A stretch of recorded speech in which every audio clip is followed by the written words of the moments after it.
دیکھیں اصلاح تو اپنی اصل میں موجود ہے، لیکن اس کی امپلیمنٹیشن جو ہے نا وہ غلط ہو رہی ہوتی ہے، اپنے مقاصد کے لیے، پیٹ کے لیے ہو رہا ہے سب کچھ۔ ناسبیت کی اصلاح شروع سے موجود ہے، رافضیت کی شروع سے موجود ہے۔ نسب عربی زبان میں کہتے ہیں کھڑا کرنے کو۔ ناسبی وہ لوگ ہیں جو سیدنا علی کے مخالفین تھے، ٹاپ آف دا لسٹ اس میں خوارج تھے، جو بغض رکھنے والے تھے، یا اہل صفین۔ اہل جمل کو میں نہیں کہتا کیونکہ اہل جمل تو بیک فوٹ پہ چلے گئے تھے۔ اور دوسری طرف ناسبی کے اگینسٹ جو ٹرم یوز ہوتی ہے وہ رافضی ہیں، جو سیدنا علی کی شان میں غلو کرتے ہیں۔ ظاہر ہے سر جب آپ 60 سال تک ممبروں کے اوپر سیدنا علی پہ لعنت کروائیں گے تو دوسری طرف سے بھی ریونج آئے گا، وہ حضرت علی کو بڑھائیں گے اور پھر وہ ہر اس بندے کو رگڑے میں لے آئیں گے جس سے آپ محبت کریں گے۔ جیسا کہ غلام احمد قادیانی دجال کرتا تھا، جس سے اس کی لڑائی ہوتی تھی نا، اس کے بزرگ کو گالیاں دیتا تھا، چاہے وہ اس کا اپنا بزرگ بھی ہو۔ یعنی مجھے بتائیں اگر ہمارا عیسائیوں سے دشمنی ہوگی تو کیا ہم حضرت عیسیٰ کی توہین شروع کر دیں گے؟ لیکن قادیانی چونکہ اس کا ذہنی توازن ٹھیک نہیں تھا، وہ یہی کام کرتا تھا۔ میں نے پچھلے دنوں میرا جو ایک کلپ چڑھا ہے غلام احمد قادیانی یزیدی، اس میں نے حسین ابن علی کی جو اس نے گستاخیاں کی ہیں وہ دکھائی ہیں۔ وہ یہی تو بتایا کہ وہ حسین علیہ السلام کی اس لیے توہین کرتا ہے کہ آپ کو پتا ہے کہ قادیانیت کے سب سے زیادہ افیکٹو جو مکتبہ فکر ہے نا مسلمانوں میں، وہ شیعہ ہیں، کیونکہ اس نے مہدی ہونے کا بھی دعویٰ کیا تھا تو کئی شیعہ بھی ساتھ لگ گئے تھے۔ اور دوسرے نمبر پہ عیسائی ہیں، کیونکہ اس نے مسیح موعود ہونے کا دعویٰ کیا تھا، تو اس لیے وہ حضرت عیسیٰ کی بھی توہین کرتا ہے اور حضرت حسین کی بھی۔ کیوں؟ کاؤنٹر نیریٹو قادیانیت کے خلاف جب کھڑا ہوا ہے نا تو شیعہ نے اور عیسائیوں نے زیادہ مخالفت کی، کیونکہ ان کی پبلک جا رہی تھی، تو انہوں نے کہا اچھا اب ان مولویوں کو نیچا کرنے کا طریقہ ہے کہ حضرت حسین کو نعوذ باللہ وہ الفاظ استعمال کرو جو میں نے ویڈیو میں ریکارڈ کرا کے ایچ ڈی کیمرے میں دکھا دیے۔ عقل مندوں کے لیے صرف دکھانا ہی ہوتا ہے، بس ایک دفعہ دیکھ لیا، آپ خود فیصلہ کر لیں کانٹیکسٹ کے ساتھ ہے۔ تو یہاں پہ بھی یہی ہوتا ہے کہ وہ نام رکھے میں۔ اس کی اصل وہ حدیث ہے جو فضائل صحابہ میں دو اوپر تلے روایتیں ہیں کہ سیدنا علی سے موقوفاً روایت ہے کہ میری وجہ سے دو فرقے گمراہ ہوں گے، ایک میری محبت میں غلوف کر کے اور ایک میری دشمنی میں، اور میری وجہ سے دو فرقے دوزخ میں جائیں گے، ایک میری محبت میں غلوف کر کے ایک میری دشمنی میں۔ اس میں مرفوع حدیث بھی ہیں سنن طبرانی میں، لیکن وہ ضعیف ہے، لیکن یہ موقوفاً روایتیں صحیح ہیں اور ظاہر نبی الاسلام کے بتانے پہ ہی محمول ہے۔ تو سیدنا علی کی محبت میں غلوف کرنے والے رافضی اور ان سے دشمنی میں غلوف کرنے والے ناصبی۔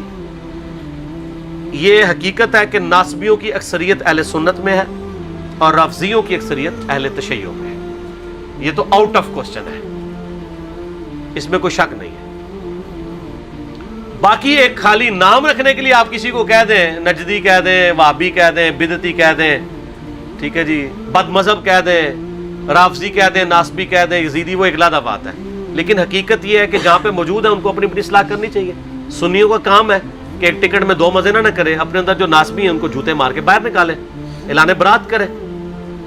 ہمارے جیل میں بہت بڑا ناسبی تھا فیض عالم صدیقی، قتل ہو گیا تھا، 80s کی بات ہے۔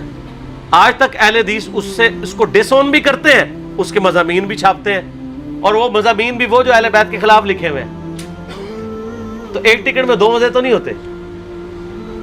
دوسری طرف شیعہ ہیں اور ان کے اندر جو رافضی خبیث گھسے ہوئے ہیں، جو کہ شیخین کے اوپر تبرہ کرتے ہیں، روڈ لینگویج استعمال کرتے ہیں، وہ ان کو اس طریقے سے کنڈیم کرنے کے لیے بھی تیار نہیں ہوتے ہیں، ایک ٹکٹ میں دو مزے کر رہے ہوتے ہیں۔ اب تھوڑی چینج آئی ہے، لوگ کرنا شروع ہوئے ہیں، لیکن یہ دراڑیں اسی وقت فیل ہوں گی جب شیعہ رافضیوں کی صفائی کریں اپنی صفوں سے اور سنی ناسبیوں کی صفائی کریں۔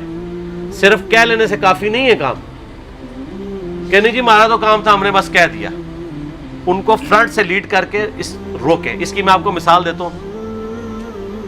2006 کی بات ہے آلموسٹ، میں ایک دفعہ گولڈے گیا، اس وقت میں بھی بریلوی تھا، لیکن میں کئی چیزوں کے خلاف تھا، شروع سے ہی تھوڑا بہت ذہن کھلنا شروع ہو گیا تھا۔ تو وہاں کے جو مفتی تھے، میں نے ان سے کہا کہ یہ یہاں پہ عورتیں آ کے، بے پردہ عورتیں یہاں مزارات پہ آ رہی ہیں، ان کو آپ منع کیا کریں۔ انہوں نے کہا جی ہم نے وہاں بورڈ لکھ کے لگا دیا ہے نا، اور کیا کریں، بورڈ لکھ کے لگایا ہوا ہے گاؤں کی عورتوں کے لیے، ان کو پڑھنا بھی نہیں آتا۔ میں نے کہا صرف یہ کافی ہے، آپ ان کو روکیں بائی فورس، قبر تک پہنچے ہی نا، وہاں مرد کھڑے کر دیں، اندر آنے ہی نہ دیں۔ لیکن وہ چاہتے بھی نہیں، اندر آئیں گے تو چندہ دیں گی نا. غریب غریب عورتیں بوڑھی بوڑھی اپنے دوپٹے کھول کھول کے اس میں سے 5-5 روپے کے سکے بھی، وہ پیرے وہاں پیر بیٹھے ہوتے ہیں ان کو پکڑا رہی ہوتی ہیں، اور وہ بھی ایسے بے شرم پکڑ لیتے تھے، 5 روپے بھی واپس نہیں کرتے تھے. تو پھر میں نے ان کو اس وقت ایک پھکی دی، بریلویت کے زمانے میں بھی پھکی میں دیتا تھا. میں نے کہا جی مجھے بتائیں، اگر یہاں پہ کوئی بندہ آ کے آپ کے جو قبر میں دفن شدہ بزرگ ہیں ان کو گالیاں نکالنی شروع کر دیں، تو پھر آپ ایک وہاں پلے بورڈ ہی لگائیں گے کہ بزرگوں کو گالیاں دینا منع ہے، یا روکیں گے؟ کہتا ہے جی ایسی کی تیسی روکیں گے. تو میں نے کہا اس کا مطلب ہے کہ بزرگوں کی حمیت آپ کے دل میں شریعت محمدیہ صلی اللہ علیہ وآلہ وسلم سے بڑھ کر ہے. اس کا جواب اس مفتی کے پاس کوئی نہیں تھا، نہ کسی اور مفتی کے پاس ہوگا، اور یہ حقیقت ہے. ان کو اپنے باب عزیز ہے. اتخذوا احبارهم ورهبانهم اربابا من دون اللہ، انہوں نے اپنے بزرگوں اور جوگیوں کو رب مان لیا اللہ کو چھوڑ کے. یہود و نصارہ والی خرابیاں اس امت میں بھی آئی ہیں، بخاری مسلم میں حدیث ہے. تو میں وہی خرابیاں پیدا ہوں گی جو اگلوں میں پیدا ہوئی تھی، قدم با قدم، بالش بر بالش، حتیٰ کہ ان میں سے کوئی گوہ کے سراغ میں داخل ہوا تم بھی یہی کام کرو گے. صحابہ نے پوچھا یہ اگلے لوگوں سے مراد یہود و نصارہ ہے؟ آپ نے فرمایا وہ مراد نہیں تو اور کون سے لوگ مراد ہیں؟ تو آپ صلی اللہ علیہ وآلہ وسلم نے پہلی پریڈکشن فرما دی.